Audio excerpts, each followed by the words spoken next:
Hello students, हम कर रहे हैं कंपनी लॉ। आज के इस लेक्चर के अंदर जो हमारा टॉपिक है वो है बोनस शेयर। जी हाँ, आप कंपनी लॉ के अंदर बोनस शेयर तो पढ़ते ही हैं, उसके साथ साथ आपने न्यूमेरिकल भी कभी कंपनी अकाउंट या फिर आपने कॉरपोरेट अकाउंटिंग पढ़ा होगा, तो वहाँ पर भी बोनस शेयर से रिलेटेड टॉपिक कहीं ना कहीं आ ही जाता है ना। तो थोड़ा बहुत आपको इसके बारे में पता होगा, नहीं पता है तो इस वीडियो को एंड तक देखिए। इससे रिलेटेड जो भी सेक्शन है उसमें दिए गए प्रोविजंस एंड कंडीशंस मैं पूरी बता दूंगा। सबसे पहले देखते हैं कि बोनस शेयर जो है वो होते क्या है। तो सबसे फर्स्ट शेयर्स ही होते हैं ये, ठीक है। और कैसे शेयर? बोनस में दिए गए, यानी कि फ्री में।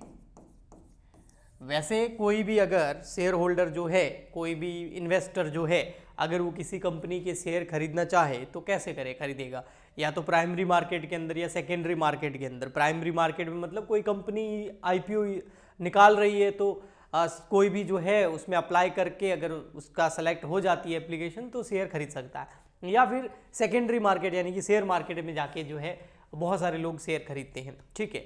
लेकिन यहाँ पर जो है बोनस शेयर जो है वो खरीदना नहीं होता। कोई भी जाकर के बोनस शेयर खरीद सही नहीं सकता क्योंकि बिल्कुल फ्री में दिए जाते हैं, ठीक है। और ये किन को दिए जाते हैं? ये उन लोगों को दिए जाते हैं जो कंपनी के एग्जिस्टिंग शेयर होल्डर होते हैं।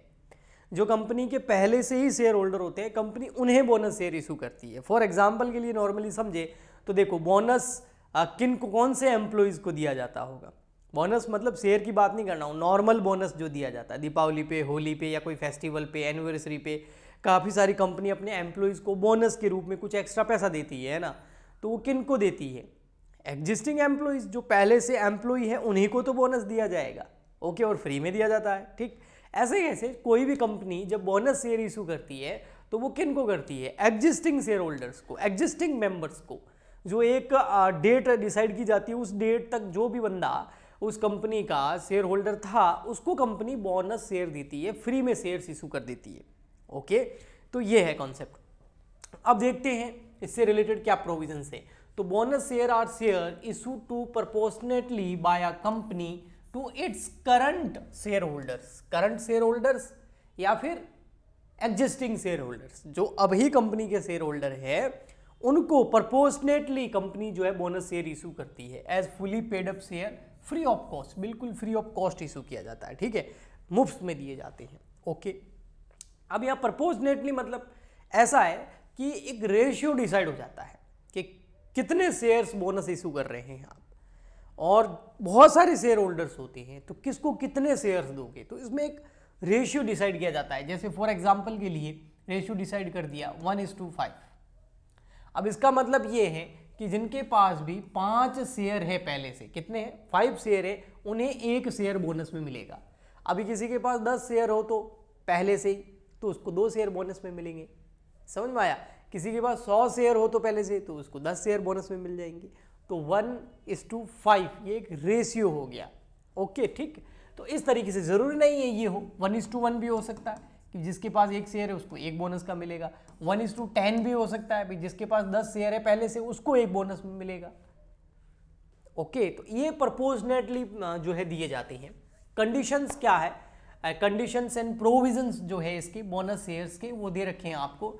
सेक्शन नंबर जैसा कि मैंने बताया आपको 63 इस पे अप्लाई होता है। तो इसके अंदर 3 पॉइंट है। सबसे फर्स्ट पॉइंट जो है वो देखिए, according to section 63 a company में issue fully paid bonus share to its member. Member मतलब वही शेयर होल्डर बोलो आप, मेंबर बोलो, एक ही बात है। In any manner what ever out of. अब ये क्या कह रहा है? बोनस शेयर कंपनी कब देती है? सबसे पहले तो किसको देती है वो तो समझ में आया, एग्जिस्टिंग शेयर होल्डर को देती है, फ्री में देती है। क्यों देती है? जब भी कंपनी के पास में रिजर्व्स बहुत ज्यादा इकट्ठे हो जाते हैं। अब सबसे पहले क्या करना होता है? रिजर्व्स आपको पता होते हैं क्या होता है? कंपनी को हर साल का जो प्रॉफिट होता है उसमें से सारे खर्चे वगैरह लेस करने के बाद में कंपनी जो प्रॉफिट बचता है उसमें से या तो डिविडेंड देती है कुछ, और कई सारी कंपनियां क्या करती है, डिविडेंड देने के साथ साथ थोड़ा पैसा एक्स्ट्रा रिजर्व में भी रखती रहती है ताकि वो कंपनी में काम आए। अब पिछले 10 सालों से कंपनी थोड़ा थोड़ा पैसा रख रही थी, साइड में रख रही थी। अभी बहुत बड़ा पैसा इकट्ठा हो गया, 8-10 हज़ार करोड़ इकट्ठे हो गए, 4-5 हज़ार करोड़ इकट्ठे हो गए। अब कंपनी क्या चाहती है? अब उस रिजर्व का कहीं यूज कर ले। अब वो रिजर्व है किसका? वो है तो शेयर होल्डर का ही ना, तो क्यों ना उन्हीं को ट्रांसफर कर दिया जाए। तो वो कैसे, ऐसे कैश में नहीं दिया जा सकता, तो उसका कैपिटलाइजेशन कर दिया जाता है। कैपिटलाइजेशन मतलब रिजर्व को हटा करके उसकी जगह कैपिटल लेके आ जाई जाती है। अब वो कैसे, आप शेयर बोनस इशू कर दो और पैसा शेयर होल्डर से ना लेके उस रिजर्व का पैसा वहां एडजस्ट कर दो, तो कैपिटलाइजेशन ऑफ प्रॉफिट किया जाता है। कैपिटलाइजेशन और रिजर्व, जो रिजर्व होते हैं उनका कैपिटलाइजेशन, पूंजीकरण किया जाता है बोनस शेयर इशू करके। ओके, तो आप इसमें कौन कौन से रिजर्व्स का यूज करके बोनस शेयर इशू कर सकते हो, तो इसमें आप जितने भी फ्री रिजर्व्स है या रेवेन्यू रिजर्व्स है उनका यूज कर सकते हैं। आप सिक्योरिटी प्रीमियम अकाउंट का यूज कर सकते हैं। आप कैपिटल रिडम्पशन रिजर्व, जिसको CRR शॉर्ट में बोलते हैं, इसका यूज कर सकते हैं आप।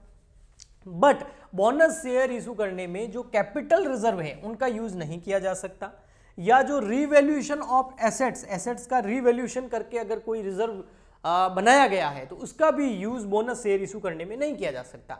In other words, a company can not issue bonus share out of reserve created by the revaluation of assets. Revaluation of assets की वजह से कोई भी अगर रिजर्व क्रिएट हुआ है तो उसका यूज आप बोनस शेयर इशू करने में नहीं कर सकते। ओके, चलिए नेक्स्ट चलते हैं आगे, थोड़ा सा कुछ और है। ये हो गया आपका कौन कौन से रिजर्व है, तो फ्री रिजर्व है, सिक्योरिटी प्रीमियम है, CRR है, रिवैल्यूएशन रिजर्व का यूज नहीं कर सकते। ओके, सेक्शन 63 के क्लोज नंबर 2 या सबसेक्शन 2 के अंदर लिखा हुआ है, state that no company shall capitalize its profit और reserve for the purpose of issuing fully paid bonus share unless. Fully paid bonus share company तब तक इशू नहीं कर सकती जब तक it is authorized by its article of association से वो क्या होने चाहिए, ऑथोराइज्ड होने चाहिए। It has on the recommendation of the board, BOD, board of director जो है वो रिकमेंडेड करेंगे किसको, शेयर होल्डर्स को, AGM के अंदर कि भैया हम बोनस शेयर इशू करना चाहते हैं। Okay, be authorised in the general meeting. देखो, बोर्ड ऑफ डायरेक्टर और AGM दो मीटिंग्स होती है, एक तो बोर्ड ऑफ डायरेक्टर की मीटिंग होती है और एक AGM होती है, एनुअल जनरल मीटिंग। जो BOD, बोर्ड ऑफ डायरेक्टर जो होता है उनकी जो मीटिंग होती है ना, जिसको BM बोलते हैं, बोर्ड मीटिंग, ठीक है।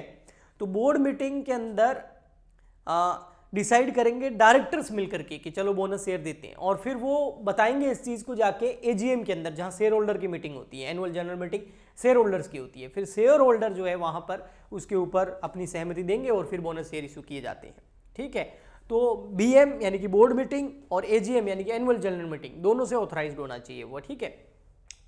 It has not defaulted in the payment of interest or principal in respect of fixed deposit or debt security issued by it। अगर कोई कंपनी ने डेप्ट सिक्योरिटी इशू कर रखी है, कोई फिक्स डिपॉजिट इशू कर रखे हैं, तो उसके ऊपर किसी भी प्रकार का कोई डिफॉल्ट नहीं होना चाहिए, इंटरेस्ट का या प्रिंसिपल पेमेंट का।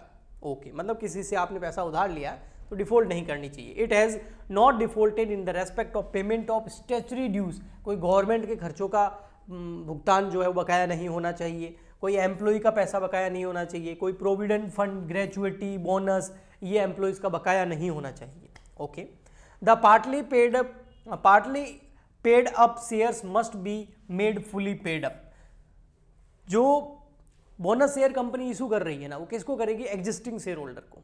तो एग्जिस्टिंग जो शेयर होल्डर है ना, हाँ, वो फुली पेड होनी चाहिए। अगर नहीं है तो पहले उनको फुली पेड कर दो, फिर बोनस शेयर इशू किए जा सकते हैं, ठीक है। और कई बार कैपिटलाइजेशन जो किया जाता है प्रॉफिट का या रिजर्व का, वो पार्टली पेड अप शेयर को फुली पेड अप करके भी किया जाता है और उसके बाद बोनस भी दे सकते हैं आप। Okay, it complies with such condition as per prescribe by rule 14 of the companies rules 2014। आपको पता है रूल्स 2014 बहुत बार आया है, उसमें रूल नंबर 14 जो है शेयर कैपिटल एंड डिबेंचर का जो रूल है वो बताता है कि a company which has once announce the decision of its board recommending a bonus issue shall not subsequently withdrawal by the same. देखो, बोर्ड ऑफ डायरेक्टर ने BM के अंदर, बोर्ड मीटिंग के अंदर ये डिसीजन ले लिया कि बोनस शेयर इशू करना है। अब वो जो BOD है, बोर्ड ऑफ डायरेक्टर्स है, वो इस डिसीजन को वापस विड्रॉ नहीं कर सकते। अब उनको AGM के अंदर उसको बताना ही पड़ेगा, यानी कि मतलब बोनस शेयर इशू करनी ही पड़ेगी। ओके, ठीक। एक पॉइंट और है, 3 पॉइंट है टोटल। फर्स्ट पॉइंट के अंदर देखिए यहाँ पर कितने थे, ये था फर्स्ट पॉइंट के अंदर कि कहाँ कहाँ से बोनस शेयर इशू किए जा सकते हैं। सेकंड पॉइंट के अंदर ये था कि क्या क्या चीज़ें जो है हमें, क्या क्या प्रोविजंस, क्या क्या कंडीशन फॉलो करनी होगी, है ना, ऑथराइज होनी चाहिए वो द्वारा, बोर्ड मीटिंग के अंदर ऑथराइज होना चाहिए, जनरल मीटिंग के अंदर ऑथराइज, डिफॉल्ट नहीं किया जाना चाहिए पेमेंट का, एम्प्लॉय का कुछ बकाया नहीं होना चाहिए, फुली पेड शेयर होने चाहिए, एक बार डिसीजन ले लिया तो विड्रॉ नहीं कर सकते। तो ये रूल्स होंगे। और थर्ड नंबर जो पॉइंट है इसका सेक्शन 68(3) का, वो है the bonus share shall not be issue in lieu of dividend. मतलब ऐसा नहीं करा जा सकता कि डिविडेंड डिक्लेयर करना था, आप कंपनी बोल रही है कि भैया हम डिविडेंड तो नहीं दे रहे, हम आपको उसकी जगह बोनस दे रहे हैं, तो ऐसा नहीं कर सकते। बहुत सारे के जो रिजर्व पड़े हैं उसका कैपिटलाइजेशन करने के लिए, उसको यूज करने के लिए आप बोनस शेयर फ्री में दे सकते हैं, बट डिविडेंड की जगह बोनस को ऐसा नहीं कर सकते कि डिविडेंड नहीं दे रहे उसकी जगह बोनस इशू कर रहे हैं, ऐसा नहीं कर सकते। ओके, ठीक है। तो ये था आपका बोनस शेयर और उससे रिलेटेड ये नोट्स थे, और मैंने आपको एक्सप्लेन भी कर दिया। ये नोट्स आपको फ्री ऑफ कॉस्ट में हमारे टेलीग्राम चैनल पे मिल जाएंगे। अगर आपने हमारा टेलीग्राम चैनल ज्वाइन नहीं किया तो कर लीजिए, CWG for BCom है टेलीग्राम चैनल का नाम। 9000 प्लस सब्सक्राइबर अभी तक हो चुके हैं, आप भी ज्वाइन कर लीजिए, वहाँ पर फ्री ऑफ कॉस्ट आपको कंपनी लॉ के नोट्स मिल जाएंगे। ठीक है, ओके, हाँ जी, हम मिलते हैं नेक्स्ट वीडियो में, आगे और करेंगे इसको कंटिन्यू। आज के लिए इतना ही, और आपके एग्ज़ाम अगर चल रहे हैं या आने वाले टाइम में है तो आपको उसके लिए ऑल द बेस्ट, और प्रिपरेशन करते रहिए हमारे साथ मिल करके। कैसा लगा बताइए ज़रूर कमेंट करके, अगर इसमें कुछ सुधार की ज़रूरत है तो वो भी बता सकते हैं। हम मिलते हैं नेक्स्ट वीडियो में, आज के लिए इतना ही, तब तक के लिए गुड बाय, थैंक यू।